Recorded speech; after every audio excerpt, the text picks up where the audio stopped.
ಜೇನುಕಲ್ಲು ಗುಡ್ಡ. ಹುಣ್ಣಿಮೆ ದಿನದಂದು ನೀವು ಈ ಅಜ್ಜಯ್ಯನ ದೇವಸ್ಥಾನಕ್ಕೆ ಭೇಟಿ ನೀಡಿದರೆ ಇಷ್ಟಾರ್ಥ ಸಿದ್ಧಿಯಾಗುತ್ತದೆ. ಇದು ಹಾಸನ ಜಿಲ್ಲೆಯ ಅರಸೀಕೆರೆ ತಾಲೂಕಿನಲ್ಲಿದೆ.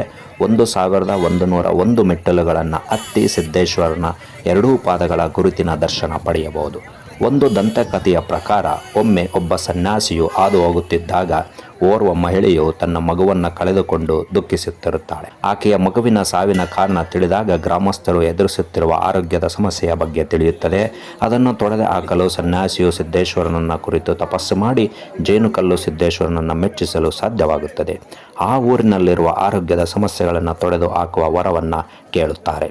ಹೀಗಾಗಿ ವಿವಿಧ ರೋಗಗಳಿಂದ ಬಳಲುತ್ತಿರುವ ಜನರು ಈ ಸ್ಥಳಕ್ಕೆ ಬಂದರೆ ಗುಣಮುಖರಾಗುತ್ತಾರಂತೆ.